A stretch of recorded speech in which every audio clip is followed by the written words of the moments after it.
Salam sejahtera untuk kita semua. Pada kesempatan kali ini, kelompok kami akan membahas chapter 11 mengenai Positive Theory of Accountability and Disclosure. Sebelumnya, saya ingin memperkenalkan anggota kelompok kami. Pertama ada Serena Marcella dengan NIM 2018-50305. Kemudian yang kedua ada Audita Gelung Prayitno dengan NIM 2018-50427.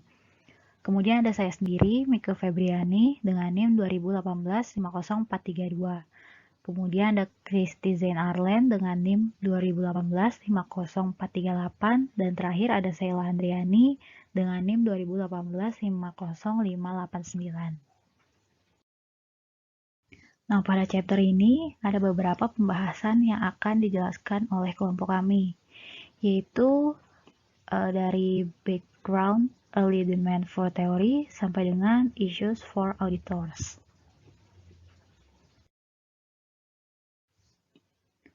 Nah, pada bab sebelumnya kita ada membahas mengenai teori akuntansi yaitu normatif dan positif teori, di mana ada pembahasan mengenai penelitian pasar modal.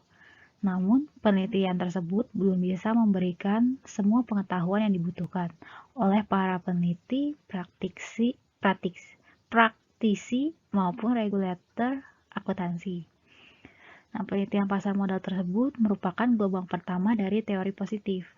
Dan dalam kesempatan kali ini, kami akan membahas gelombang kedua dari teori positif yang menangani 4 masalah. Yang pertama yaitu mengapa manajer mempersiapkan laporan akuntansi jika tidak ada peraturan yang mengharuskannya. Yang kedua, mengapa manajer membuat keputusan akuntansi yang sistematis dan melobi pembuat standar untuk mencoba mempengaruhi praktik akuntansi mana yang diperbolehkan menurut standar. Yang ketiga, apa yang memotivasi manajer dalam membuat keputusan akuntansi. Kemudian yang keempat, jika perusahaan diminta untuk mengubah praktik akuntansinya, tindakan apa yang mungkin diambil manajer untuk mempengaruhi reaksi investor pasar modal dan pihak lainnya. Nah, pembahasan pertama yaitu latar belakang permintaan awal teori. Selama tahun 1970-an, peneliti pasar modal memberikan langkah yang maju dalam menjelaskan efek akuntansi atas investasi modal, khususnya efek akuntansi terhadap harga saham dan volume transaksi penjualan atau pembelian saham. Namun, hal tersebut tidak mampu meyakini mekanistik dan no effect hypothesis, dan juga tidak mampu memberikan konsistensi dalam memprediksi penggunaan informasi akuntansi oleh investor dalam pembuatan keputusan transaksi saham. Nah, untuk memahami pentingnya pilihan akuntansi, kita perlu memahami prinsip ekonomi fundamental yang mendasarinya. Literatur yang menginvestigasi isi informasi pasar modal dari laba diterima oleh Efficient Market Hypothesis yang disingkat dengan EMH sebagai realitas deskriptif atau dunia ini seolah-olah berfungsi menggambarkan realitas.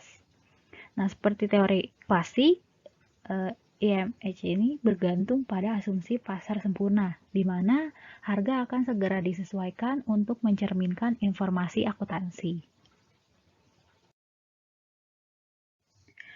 Nah, asumsi EMH yang ketat dalam penelitian awal akuntansi positif memberikan arti bahwa peneliti pasar modal tidak bisa selalu menjelaskan mengapa harga saham tidak segera merespon informasi akuntansi seperti yang telah diprediksi.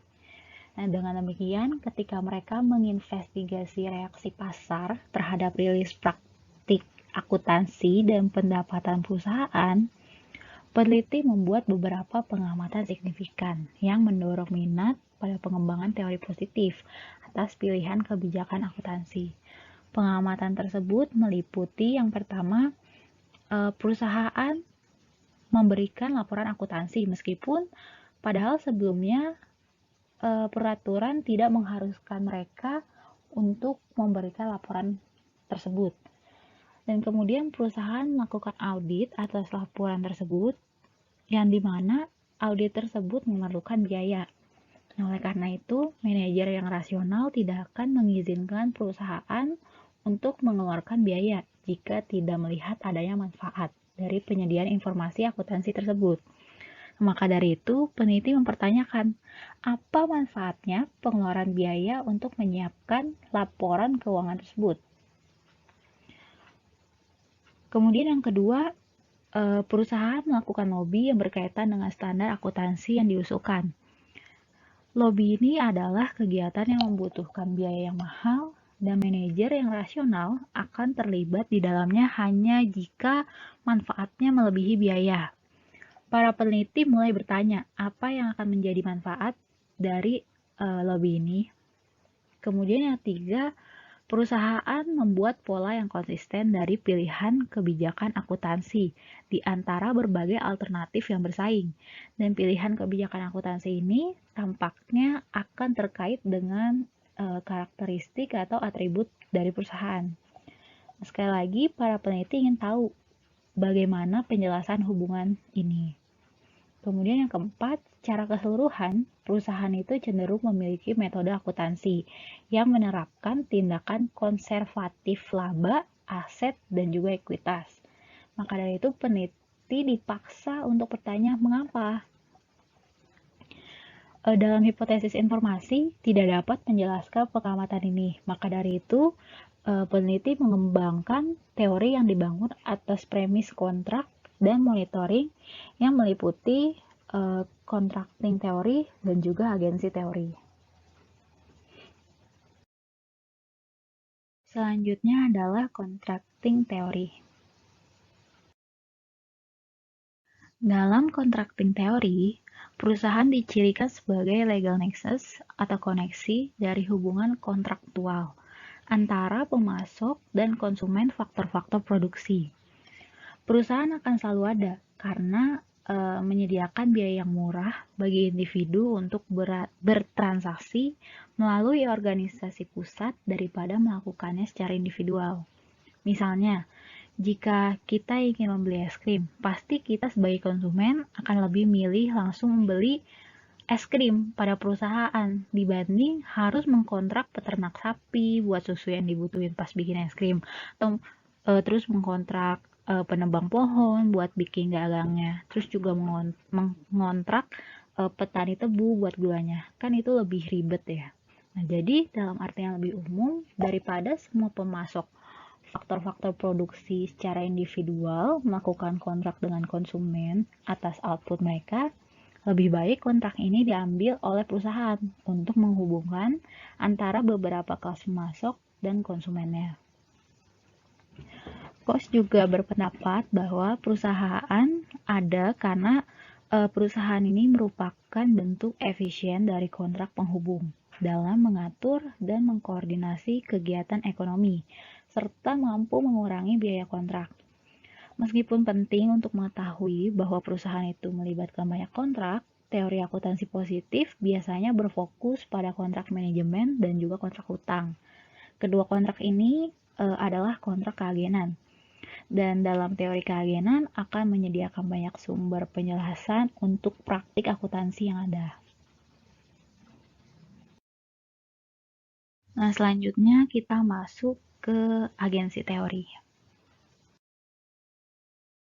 Pada awalnya, perusahaan itu hanya dimiliki dan dikelola oleh individu atau keluarga, hingga berkembang sampai sekarang menjadi suatu perusahaan yang besar, yang merupakan bentuk kontrak paling efisien.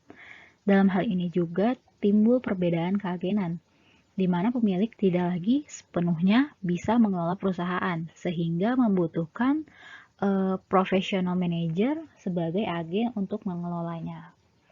Menurut Jensen dan McLean tahun 1976, dalam publikasi mereka, hubungan keagenan timbul karena adanya kontrak antara prinsipal dan agen untuk melakukan beberapa layanan atas nama prinsipal, di mana berdasarkan kontrak, prinsipal mendelegasikan beberapa otoritas pengambilan keputusan pada agen. Nah, dalam situasi ini, baik prinsipal atau agen merupakan pemaksimal utilitas. Dan tidak ada alasan untuk percaya bahwa agen akan selalu bertindak demi kepentingan prinsipal. Maka dari itu, timbullah yang namanya masalah keagenan.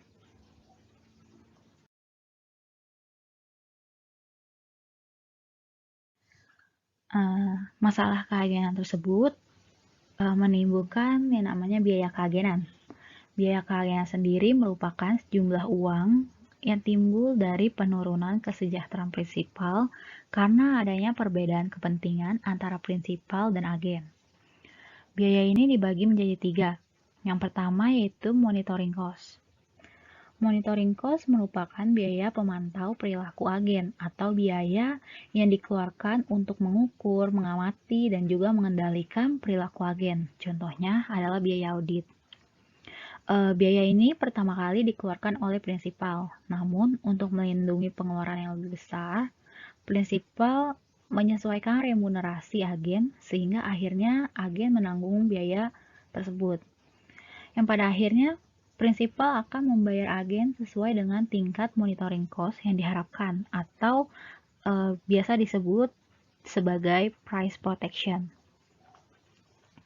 Demikian pula di bawah kontrak hutang. Manajer sebagai agen dan pemberi pinjaman sebagai prinsipal. Semakin besar resiko peminjaman, semakin banyak pula pemberi pinjaman yang akan memantau kinerja perusahaan. Nah, sebagai kompensasinya, pemberi pinjaman akan meminta tingkat bunga pinjaman yang tinggi atau mengurangi atau memberikan periode utang yang pendek. Hal ini juga merupakan bagian dari price protection. Nah, biaya yang kedua yaitu bonding cost. Bonding cost merupakan biaya yang ditanggung oleh agen sebagai mekanisme yang menjamin agen akan berperilaku sesuai dengan kepentingan prinsipal atau agen akan mengkompensasi prinsipal jika agen bertindak tidak sesuai dengan kepentingan prinsipal. Biaya yang dikeluarkan ini meliputi waktu dan tenaga dalam menghasilkan laporan keuangan yang teratur. Kemudian yang kedua itu kendala kegiatan manajer karena pelaporan triwulan itu akan mengungkap perilaku oportunistiknya. Kemudian yang terakhir, pendapatan yang hilang karena manajer dilarang untuk menjual rahasia perusahaan ke pesaing. Nah, perlu diingat bahwa agen hanya akan mengeluarkan biaya ini sampai biaya ini mampu mengurangi monitoring cost yang dibebankan pada agen. Kemudian biaya yang ketiga yaitu residual loss. Residual loss itu merupakan biaya yang muncul karena adanya tindakan agen yang tidak sesuai dengan kepentingan prinsipal, meskipun adanya monitoring dan bonding cost. Nah, dalam teori ini dengan meminjam EMH menyatakan bahwa jika pasar informasi manajerial dan pemegang saham merupakan strong form efficient, maka pasar akan memiliki informasi mengenai insentif dan akan muncul peluang bagi agen untuk bertindak dengan cara yang bertentangan dengan kepentingan prinsipal. Oleh karena itu, semua informasi ini akan tergabung dalam harga remunerasi agen. Artinya, prinsipal akan memberikan imbalan atau gaji kepada agen sesuai dengan harapan prinsipal mengenai berapa banyak perilaku agen yang kemungkinan akan bertentangan dengan kepentingan prinsipal. Dalam keadaan ini, prinsipal akan memperoleh price protection, dan agen akan menanggung monitoring cost. Penyelesaian ex post terjadi ketika prinsipal merevisi return yang akan dibayarkan pada agen setelah melakukan pemantauan kinerja agen untuk memastikan bahwa tingkat remunerasi agen dan tingkat usahanya selaras.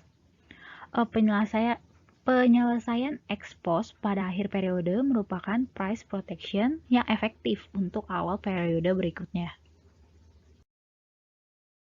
Dalam teori ini juga, Fama menunjukkan bahwa pasar tenaga kerja manajerial dapat mendisiplinkan manajer yang bertindak secara oportunistik.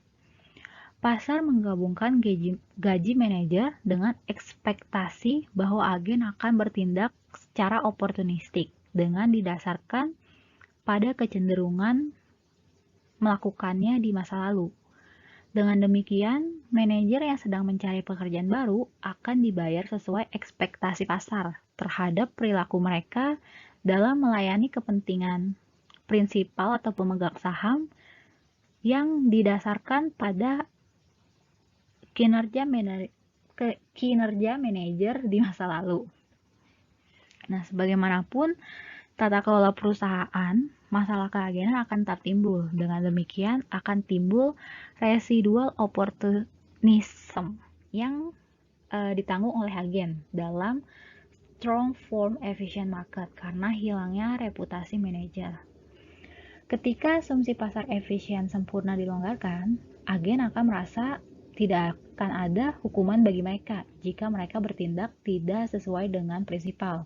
Oleh karena itu, mereka memiliki insentif untuk terlibat dalam perilaku oportunistik yang meningkatkan residual loss.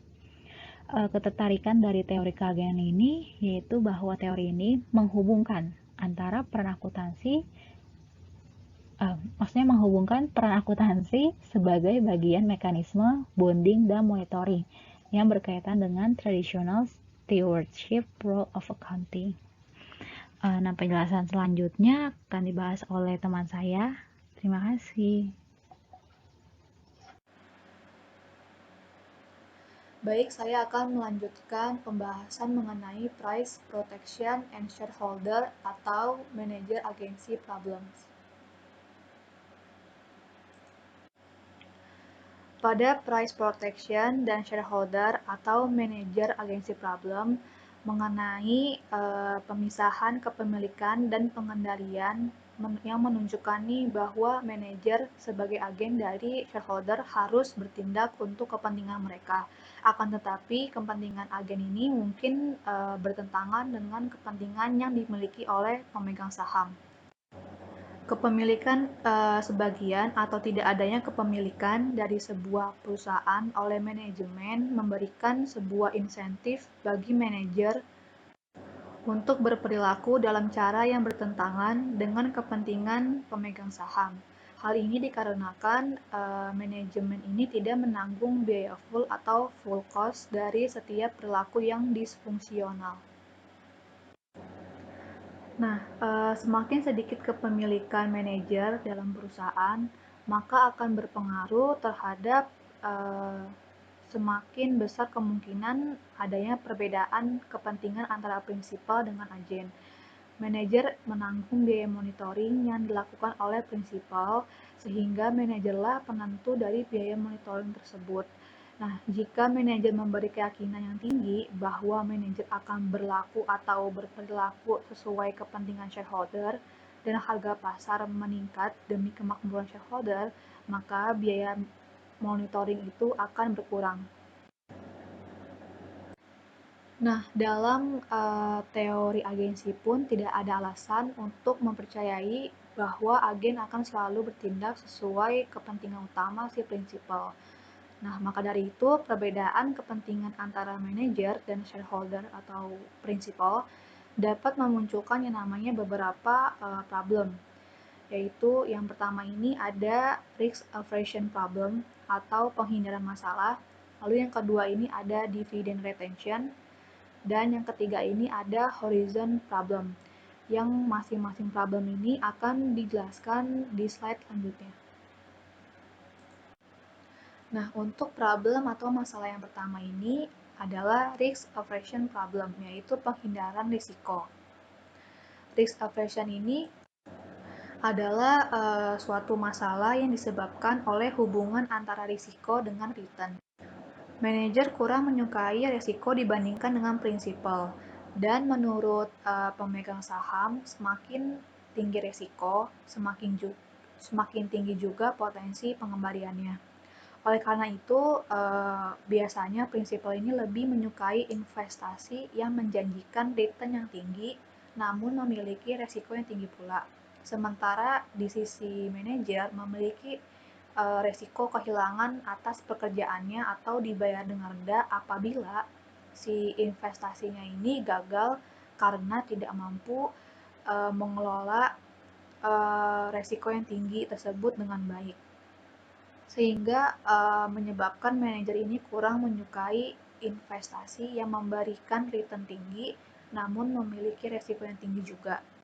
Nah, masalah ini dapat dikurangi dengan memberikan insentif bonus atau paket remunerasi terkait dengan laba akuntansi sehingga manajer akan terlibat dalam mengambil resiko yang lebih tinggi untuk mencapai bonus tersebut.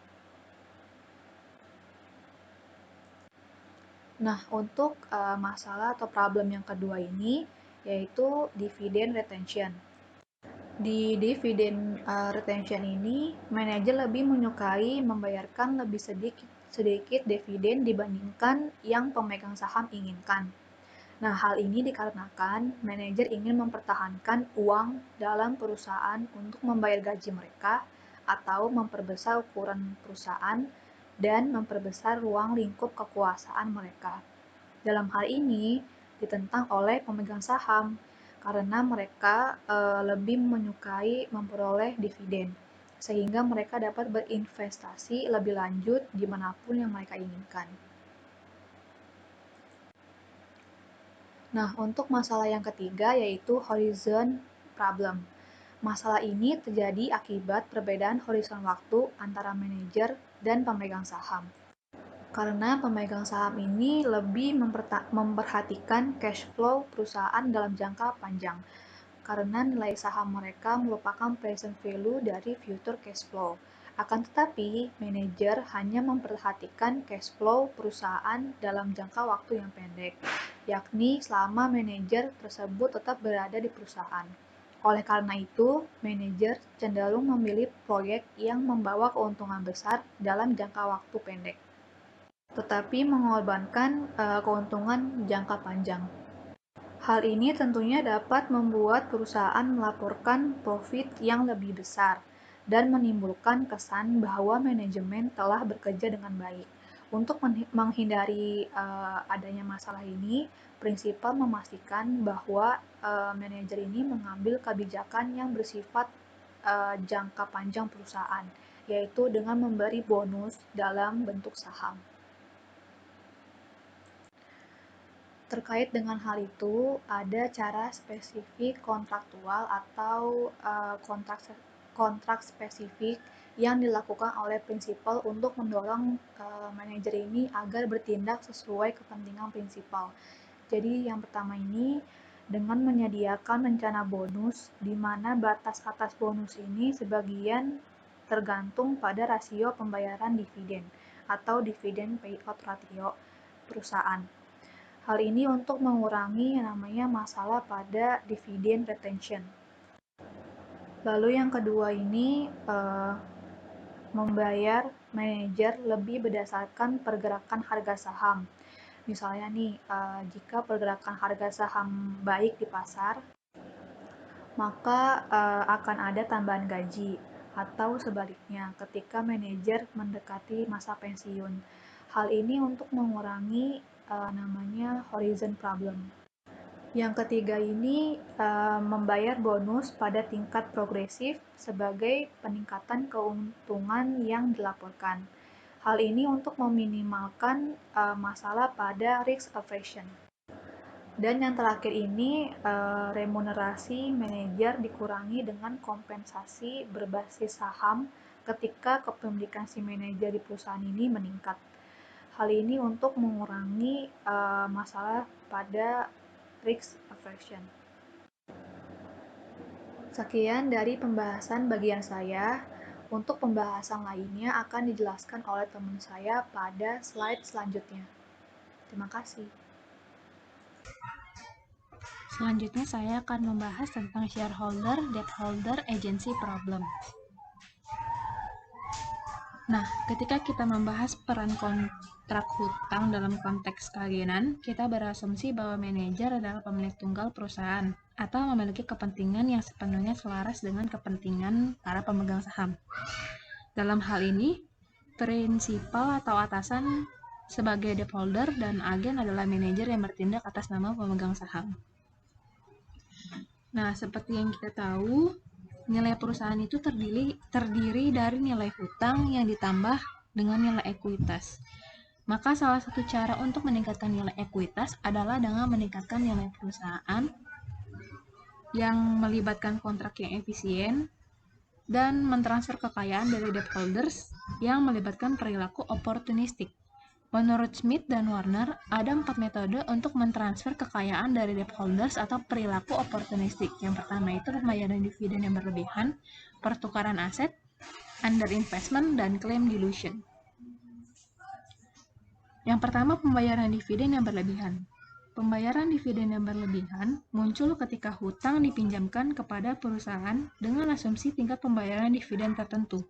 Hutang dihargai sesuai, tetapi perusahaan kemudian mengeluarkan tingkat dividen yang lebih tinggi. Penerbitan dividen yang lebih tinggi mengurangi basis aset yang mengamankan hutang dan mengurangi nilai hutang.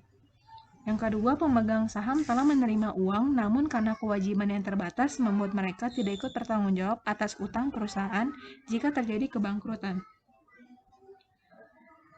Dalam hal ini, kewajiban terbatas berarti bahwa mereka tidak secara pribadi bertanggung jawab atas hutang perusahaan jika terjadi kebangkrutan. Nah, yang kedua itu pertukaran aset. Pertukaran aset didasarkan pada premis bahwa pemberi pinjaman menghindari risiko. Yang pertama, pemegang saham terdiversifikasi dan memiliki kewajiban yang terbatas. Artinya, pemegang saham yang umumnya memiliki portfolio yang terdiversifikasi dan dengan kewajiban terbatas adalah preferensi risiko dalam kaitannya dengan investasi mereka di perusahaan tertentu. Ini karena mereka berpartisipasi dalam risiko yang tinggi, di mana aset berisiko tinggi memberikan pengembalian yang tinggi. Tetapi kewajiban yang terbatas berarti mereka tidak berpartisipasi dalam risiko penurunan. Yang kedua, perusahaan berinvestasi dalam proyek yang berisiko tinggi untuk memberi keuntungan pada pemegang saham, sehingga tidak ada manfaat bagi debt holder dan membagi kerugian yang mungkin terjadi. Selanjutnya ada underinvestment. Underinvestment ini terjadi ketika pemilik atau pemegang saham ini memiliki insentif untuk tidak melakukan proyek NPP positif karena dengan melakukan hal tersebut dapat meningkatkan dana yang tersedia untuk debt holders, tetapi tidak untuk dana pada pemegang saham. Di sisi lain, kepentingan pemberi pinjaman terlayani dengan baik jika perusahaan berinvestasi di semua proyek NPP positif, karena setiap NPP positif meningkatkan dana yang tersedia untuk membayar setidaknya sebagian dari hutang. Yang keempat ada claim dilution. Claim dilution terjadi ketika perusahaan mengeluarkan utang yang berprioritas lebih tinggi daripada utang yang sudah dikeluarkan. Ini meningkatkan dana yang tersedia untuk meningkatkan nilai perusahaan dan nilai kepentingan kepemilikan, tetapi menurunkan keamanan relatif dari nilai hutang yang ada. Artinya mengurangi nilai hutang yang ada karena utang tersebut telah menjadi lebih berisiko dengan adanya utang yang diprioritaskan yang lebih tinggi. Selanjutnya, dalam kasus kontrak manajemen, pemberi pinjaman akan melindungi harga pada suku bunga dan potongan dana. Hal ini memberikan insentif kepada manajer yang bertindak atas nama pemegang saham untuk membuat kontrak secara sukarela guna membatasi tindakan mereka. Nah, dalam kontrak hutang itu memiliki batasan atau perjanjian hutang. Perjanjian hutang adalah syarat dan ketentuan tertulis dalam kontrak hutang yang membatasi aktivitas manajemen dan mengharuskan manajemen mengambil tindakan tertentu.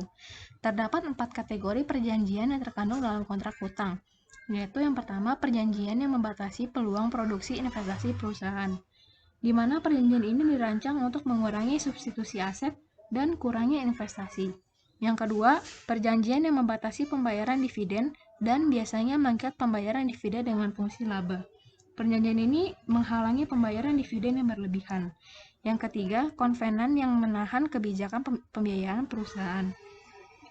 Perjanjian ini ditujukan untuk masalah pengenceran klaim dan biasanya berbentuk pembatasan penggunaan hutang atau leverage yang lebih tinggi. Dan yang terakhir ada perjanjian pengikatan yang mengharuskan perusahaan untuk memberikan informasi tertentu kepada pemberi pinjaman. Perjanjian ini membantu pemegang obligasi menentukan apakah perjanjian telah dilanggar atau mendekati pelanggaran. Yang perlu diperhatikan adalah bahwa angka akuntansi dan laporan keuangan digunakan secara ekstensif dalam penyusunan kontrak ini. Selanjutnya saya akan membahas tentang ex post opportunism versus ex ante efficient contracting. Yang pertama ada ex post opportunism. Kontrak keagenan memberikan intensif bagi agen untuk bertindak dengan cara yang bertentangan dengan kepentingan prinsipal. Namun, fakta bahwa ada proteksi harga berarti agen berkepentingan untuk membuat kontrak untuk mengurangi biaya keagenan. Salah satu pendekatannya adalah dengan menyatakan bahwa agen oportunistik dan berusaha untuk mentransfer kekayaan dari prinsipal karena agen menganggap bahwa perlindungan harga tidak lengkap dan bahwa setiap penyelesaian untuk perilaku disfungsionalnya juga tidak lengkap. Argumen ini disebut sebagai perspektif oportunistik. Ini juga disebut pendekatan ex post karena mengambil kontrak perusahaan seperti yang diberikan dan berpendapat bahwa ex post yaitu setelah adanya kontrak. Agen memiliki intensif untuk mentransfer kekayaan dari prinsipal karena persyaratan kontrak dan negosiasi ulang kontrak yang ada tidak mungkin untuk sepenuhnya menyelesaikan atau menghilangkan manfaat yang dapat mereka peroleh, yaitu kontrak keagenan yang tidak lengkap. Atau secara singkatnya terjadi ketika kontrak berada di tempatnya. Agen bertindak dengan mengalihkan kekayaan dari prinsipal kepada diri mereka sendiri atau setelah adanya kontrak. Nah, yang kedua itu ada ex ante efficient contracting. Ex ante efficient contracting ini terjadi ketika agen mengambil tindakan yang memaksimalkan jumlah kekayaan yang tersedia untuk didistribusikan atau dialokasikan antara prinsipal dan agen. Perspektif ini disebut efisien karena biaya agensi diminimalkan dalam jangka panjang. Artinya nilai perusahaan, nilai klaim prinsipal, dan nilai remunerasi agen semuanya lebih besar dan lebih adil dialokasikan daripada di bawah perspektif oportunistik. Pendekatan ini disebut juga sebagai ex ante karena agen berperilaku seolah-olah kontrak telah dinegosiasikan sebelumnya untuk membatasi perilaku mereka. Selanjutnya akan dilanjutkan oleh teman saya.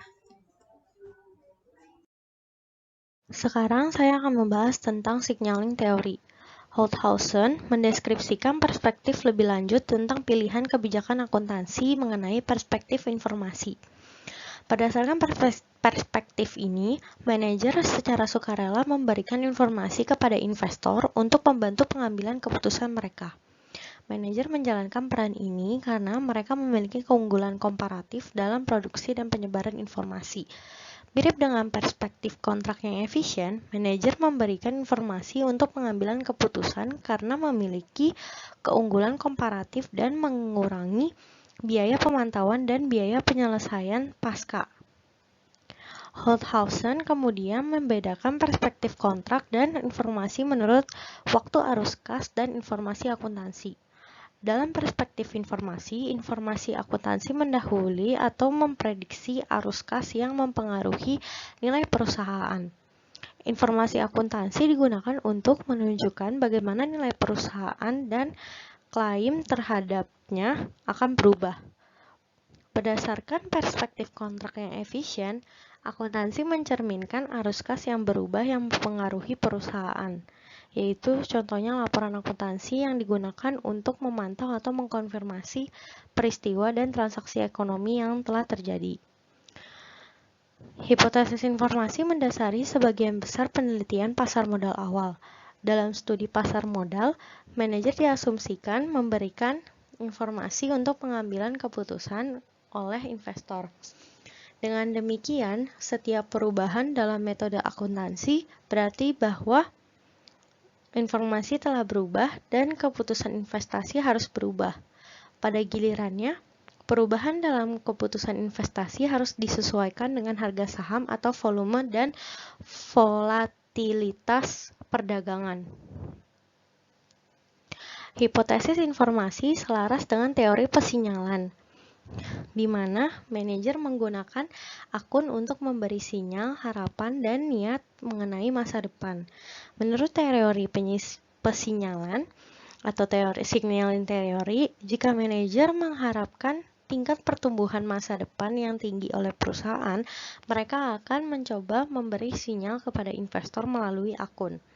Manajer perusahaan lain yang berkinerja baik akan mendapatkan insentif yang sama, dan manajer perusahaan dengan berita netral akan memiliki insentif untuk melaporkan berita positif agar tidak dicurigai mendapatkan hasil yang buruk. Manajer perusahaan dengan berita buruk akan memiliki insentif untuk tidak melapor. Namun, mereka juga memiliki insentif untuk melaporkan kabar buruk mereka untuk menjaga kredibilitas di pasar efektif tempat saham mereka diperdagangkan. Dengan asumsi insentif ini, untuk memberi sinyal informasi ke pasar modal, teori pesinyalan atau signaling teori ini memprediksi bahwa perusahaan akan mengungkapkan lebih banyak informasi daripada yang diminta. Konsekuensi logis dari teori pesinyalan adalah bahwa ada insentif bagi semua manajer untuk menandakan ekspektasi keuntungan masa depan, karena jika investor mempercayai sinyal tersebut, harga saham akan meningkat dan pemegang saham atau manajer yang bertindak untuk kepentingan mereka akan mendapatkan keuntungan. Namun, satu masalah akan muncul, bagaimana perusahaan memastikan bahwa sinyal dipandang kredibel oleh investor, mengingat bahwa perusahaan lain juga akan mencoba memberi sinyal kabar baik agar sinyal melalui akun dapat dipercaya oleh pengguna. Sinyal itu tidak boleh dengan mudah dan tanpa biaya direplikasi oleh perusahaan lain. Biaya dapat mencakup hilangnya kredibilitas jangka panjang jika kinerja aktual tidak sesuai dengan tingkat yang telah ditandai melalui cara di mana profitabilitas telah direpresentasikan dalam akun.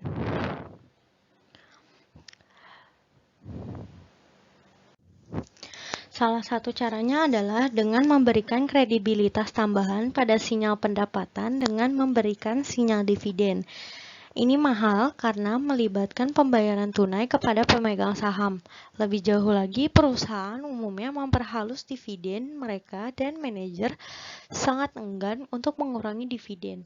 Jadi, jika dividen meningkat, manajer cukup yakin bahwa dividen tersebut tidak akan turun setelahnya. Jadi, kenaikan tersebut dapat menciptakan ekspektasi akan peningkatan laba di masa depan yang cukup untuk mendukung tingkat dividen yang lebih tinggi di masa depan.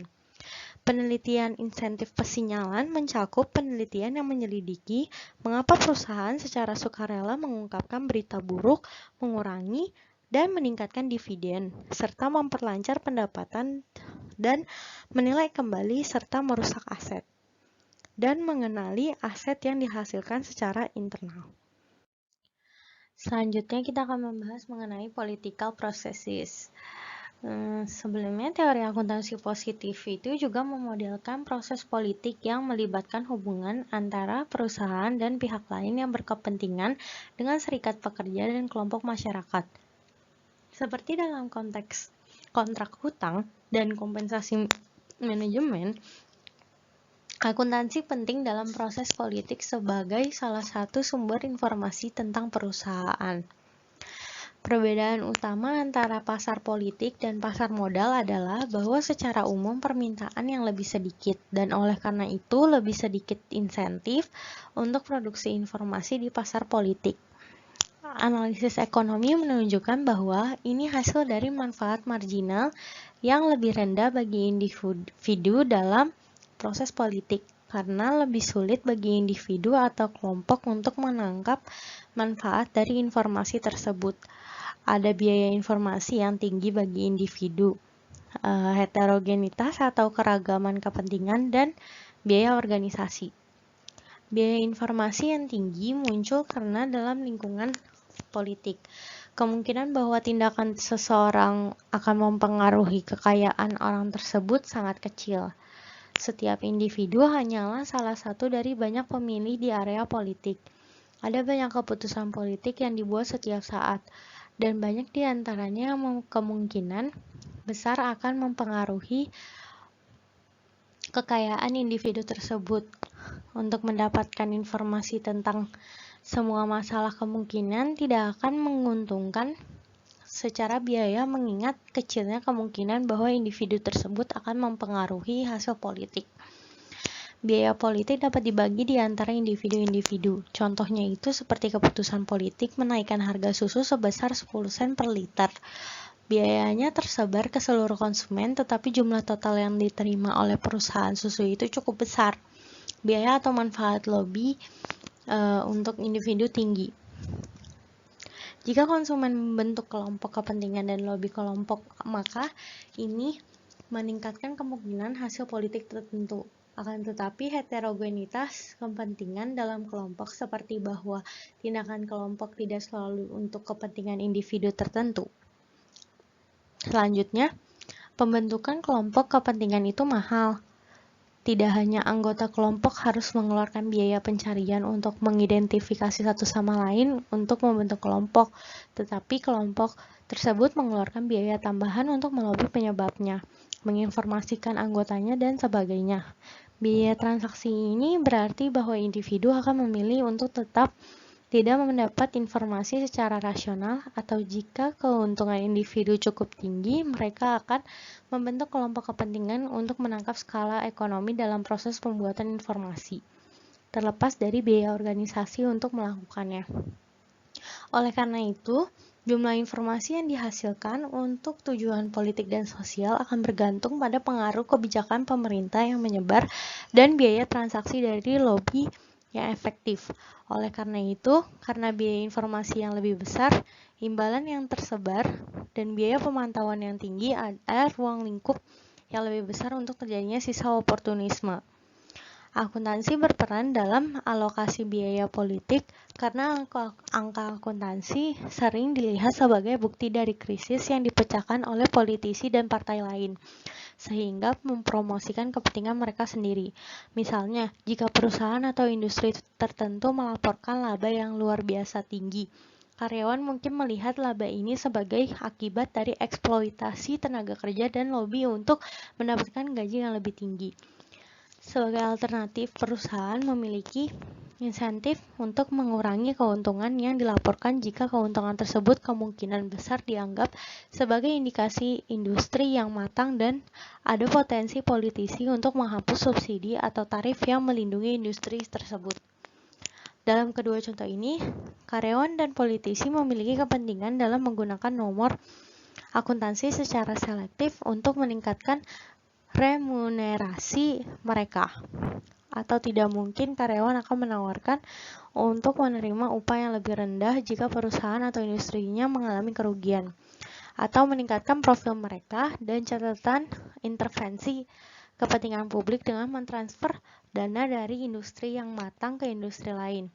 Karena biaya transaksi yang telah disebutkan, pemain lain dalam arena politik tidak mungkin mencoba mengungkapkan angka akuntansi perusahaan, misalnya untuk menyatakan bahwa laba yang dilaporkan untuk mendukung argumen politik disebabkan oleh keuntungan sementara dan tidak berkelanjutan. Karena proses politik itu adalah kompetisi untuk transfer kekayaan, perusahaan yang sensitif secara politik cenderung mengecilkan keuntungan. Lebih sulit untuk mengkritik perusahaan dengan keuntungan yang lebih rendah karena memiliki tingkat dukungan pemerintah yang tidak adil. Oleh karena itu, mengurangi pendapatan yang dilaporkan kadang-kadang dapat mengurangi kecaman dari para politisi. Dukungan publik untuk penurunan harga atau tarif dan tekanan serikat untuk kenaikan upah. Peneliti akuntansi menggunakan ukuran sebagai proksi untuk sensitivitas politik. Hal lain dianggap sama, perusahaan besar diharapkan lebih sensitif secara politik. Hipotesis ukuran memprediksi bahwa semakin besar perusahaan, semakin besar kemungkinan manajer untuk memilih prosedur akuntansi yang mengurangi laba yang dilaporkan dengan cara menangguhkan periode saat ini ke periode yang akan datang. Kami mungkin juga berharap bahwa manajer akan lebih memilih metode akuntansi yang mengurangi varians laba yang dilaporkan. Keuntungan yang tidak stabil juga dapat menarik perhatian politik karena peserta dalam proses politik tidak akan memperhitungkan varian yang lebih tinggi ketika keuntungan tinggi. Selanjutnya, konservatisme, accounting standards, dan agency cost. Dalam pembahasan ini tentang teori keagenan, kami secara implisit mengasumsikan bahwa kontrak keagenan dibuat hanya antara prinsipal dan agen di dalam perusahaan. Pada dasarnya berbicara tentang tata kelola perusahaan internal dengan kontrak yang efisien. Artinya, dalam pasar modal yang berfungsi baik dengan pemegang saham dan demokrasi korporat, ada tingkat kontrak yang sesuai dan yang meminimalkan biaya keagenan. Ini mengasumsikan dominasi atau kontrol oleh prinsipal atau pemegang saham dan pemegang hutang dengan sedikit sisa kerugian. Pendekatan lain condong ke arah model kontrol agen dengan kekuasaan terbatas untuk debt holders dan pemegang saham. Hal ini muncul karena manajer memiliki kepemilikan terbatas dan kewajiban terbatas sehingga memberi mereka bias untuk memasukkan kebisingan ke dalam estimasi nilai. Secara ekstrim, jika manajer sebagai agen memiliki kekuasaan kediktatoran dan berusaha untuk bertindak untuk kepentingan mereka sendiri, maka mungkin juga ada efek penularan yang dapat mempengaruhi perekonomian secara keseluruhan. Misalnya dengan memanipulasi akun untuk melakukan pembayaran kompensasi yang berlebihan, seperti kasus Enron atau krisis keuangan. Dewan Akuntansi Internasional, yaitu IASB, berpendapat bahwa bias konservatif dalam akuntansi tidak mengungkapkan gambaran keuangan nyata dari perusahaan dan mengurangi informasi yang tersedia bagi investor. Mereka mengusulkan bahwa pengakuan keuntungan yang tepat waktu serta kerugian sama pentingnya. Sebagai tanggapan, ahli teori konservatisme bersyarat berpendapat bahwa permintaan untuk pengakuan keuntungan tepat waktu lebih rendah. Ini berarti pasar menempatkan nilai yang lebih tinggi pada pengakuan kerugian yang lebih tepat waktu. Alasan untuk ini adalah peran praktik pelaporan eksternal dalam menyediakan eksternalitas tata kelola perusahaan dengan yaitu yang pertama ada ex ante, yaitu investasi trofi yang mengecewakan, dan ex post, menghentikan investasi arus kas negatif.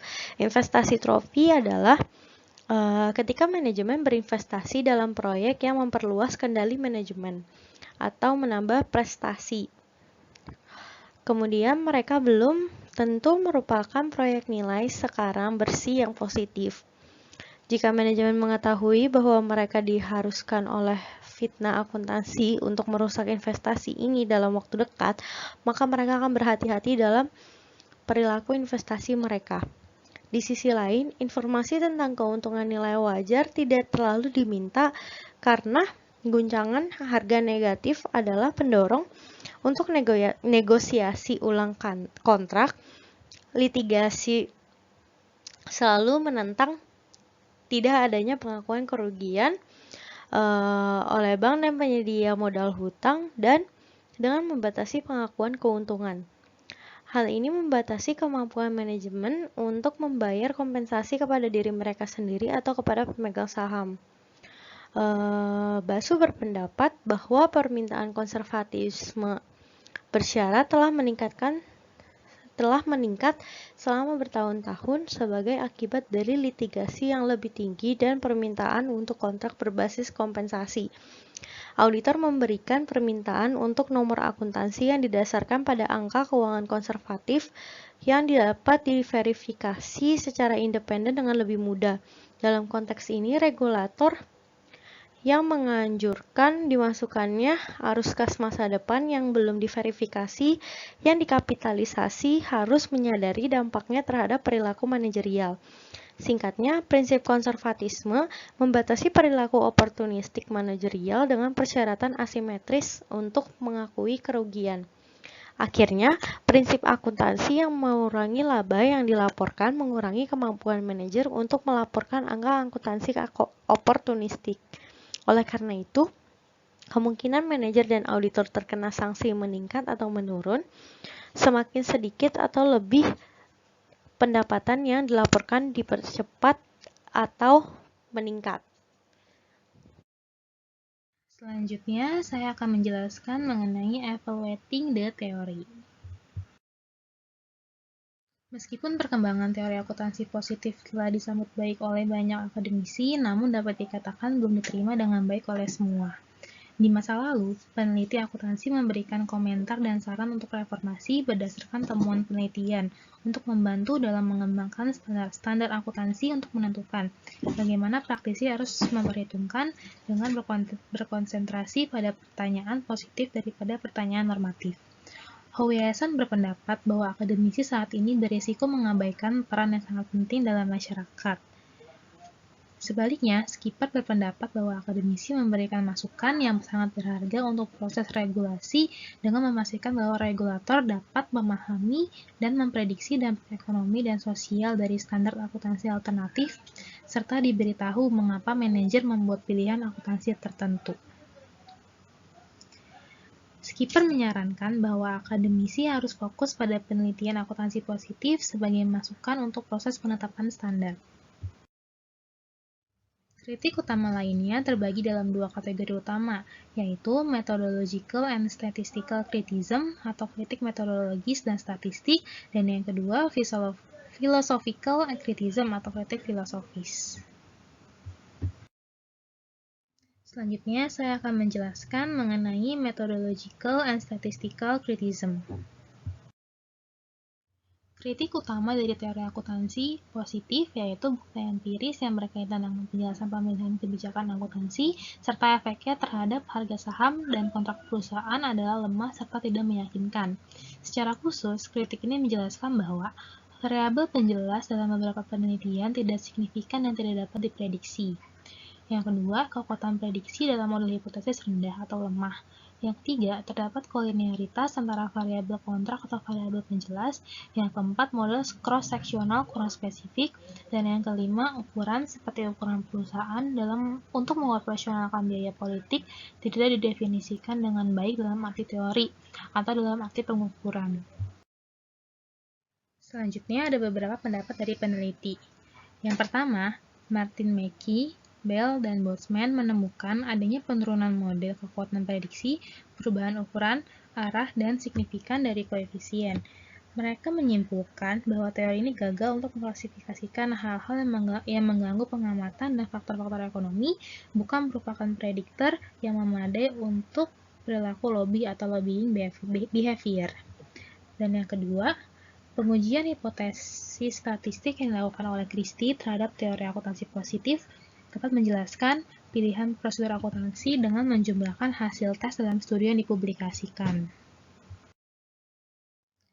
Nah, dalam penelitian yang dilakukan oleh Christie, ada 6 variabel dari penelitian akuntansi positif yang secara konsisten menunjukkan signifikan secara statistik, yaitu yang pertama ada managerial compensation atau kompensasi manajer, ada interest coverage atau cakupan bunga, ada leverage atau rasio utang, ada size atau ukuran, ada dividend constraint atau hambatan dividen, dan yang terakhir ada risk atau risiko. Nah, Christie juga mengamati bahwa teori akuntansi positif ini masih dapat berkembang sebagai paradigma. Seperti ilmu sosial lainnya, masih ada kecenderungan untuk mempublikasikan hasil yang mendukung sebuah teori dari penelitian sebelumnya. Nah, sekarang saya akan menjelaskan mengenai philosophical criticism. Sejak kemunculannya sebagai model alternatif teori normatif, teori positif akuntansi ini mendapat kritik filosofi. Yang pertama dari Tinker, Merino, dan Neymark. Mereka menyarankan bahwa teori akuntansi positif dengan klaim tersebut dan dengan nilai yang dimuat sejak penelitian itu memilih topik untuk diselidiki dengan metode dan asumsi yang akan diterapkan. Untuk itu, mereka masih memperlakukan pertimbangan nilai tentang apa yang layak untuk diselidiki. Dan yang kedua ada dari Christensen. Beliau berpendapat bahwa ciri teori akuntansi positif bukan sebagai teori akuntansi, tapi sebagai sosiologi akuntansi, karena itu berkonsentrasi pada perilaku manusia, bukan pada perilaku atau pengukuran entitas akuntansi. Dan yang ketiga ada dari Watts dan Zimmerman. Mereka menunjukkan bahwa sejak teori akuntansi positif ini memberikan permintaan informasi, pihak yang memerlukan teori akuntansi ini untuk sejumlah alasan akan memilih dari teori yang sudah tersedia. Nah, sebagai tanggapan, Watts dan Zimmerman juga berkomentar bahwa entitas akuntansi dapat diakui hanya dari segi perilaku individu yang terkait dengan perusahaan, pemegang saham, manajer, akuntansi, dan auditor.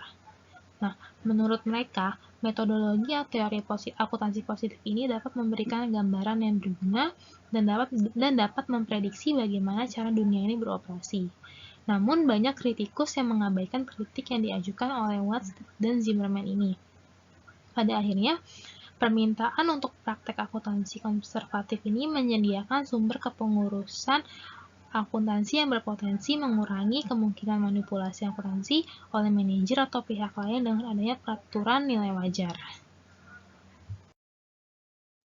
Selanjutnya, saya akan membahas mengenai issues for auditor. Akuntansi digunakan dalam kontrak untuk menentukan kompensasi manajemen dan sebagai dasar perjanjian utang. Nah, akuntansi dalam hukum disyaratkan untuk dapat diaudit, tapi beberapa bukti menyatakan bahwa audit ini akan diminta tanpa adanya persyaratan hukum. Nah, Watts dan Zimmerman menguji sejarah pengauditan di Inggris dan Amerika untuk mengetahui apakah audit diminta untuk mengurangi biaya agensi dan meningkatkan nilai perusahaan, atau hanya sekedar untuk memenuhi persyaratan hukum. Nah, dalam penelitian ini, mereka menemukan bahwa adanya perbedaan dalam perkembangan pengauditan profesional antara dua negara tersebut yang mencerminkan perbedaan dalam waktu perkembangan pasar modal pada kedua negara tersebut. Bukti yang ditemukan mendukung kesimpulan bahwa undang-undang mensyaratkan pelaksanaan pengauditan dibanding dari permintaan untuk diaudit. Nah, selanjutnya ada De Angelo serta Datar, Feldham, dan Hedges. Nah, mereka ini berpendapat bahwa auditor yang memiliki reputasi besar seperti Big Four memiliki kualitas audit yang lebih tinggi dari auditor lain. Menurut De Angelo, jika perusahaan audit besar mengkompromikan independensinya pada satu pemeriksaan untuk menyenangkan klien, reputasinya bisa aja turun dan perusahaan akan kehilangan semua kliennya. Insentif bagi auditor untuk mengkompromikan independensinya pada satu klien tergantung pada seberapa pentingnya klien tersebut. Pentingnya klien ini akan diukur sebagai proporsi dari total nilai perusahaan audit yang tergantung pada klien. Nah, Datar, Feldham, dan Hedges, mereka berpendapat bahwa perusahaan mengeluarkan saham dalam IPO atau Initial Public Offering menggunakan kualitas audit untuk mencerminkan kualitas saham dan perusahaan itu sendiri. Nah, pada akhirnya, para peneliti ini telah menyempurnakan bahwa dalam konsep auditor berkualitas tinggi itu, mereka akan memasukkan auditor yang mengkhususkan diri dalam industri atau kontrak tertentu. Creswell, Francis, and Taylor menemukan bahwa bahkan setelah mengendalikan efek dari Big Four, auditor spesialis industri memberikan beban audit yang lebih tinggi. Menurut Godfrey dan Hamilton, mereka menunjukkan bahwa perusahaan dengan beban research and development yang tinggi akan memilih auditor yang khusus di bidang research and development, terutama untuk klien kecil yang tidak harus menggunakan auditor besar. Nah, auditor akan memberikan jaminan bahwa expenditure atau pengeluaran dari pertumbuhan research and development itu telah dilaporkan dengan benar, dan karena itu risiko dari under investment dapat diturunkan. Nah, jadi permasalahan yang dihadapi oleh auditor antara lain itu auditor harus menjadi pengawas untuk para manajer dan agen. Tentunya masih terdapat pertanyaan apakah peranan auditor ini diperlukan atau tidak, dan apakah ada pandangan mengenai kualitas audit laporan keuangan itu akan lebih baik jika auditor yang mengaudit merupakan auditor yang sudah memiliki nama atau auditor yang sudah Big Four. Sekian video presentasi dari kelompok kami. Mohon maaf jika ada kesalahan dalam penyampaian materi. Terima kasih atas perhatiannya.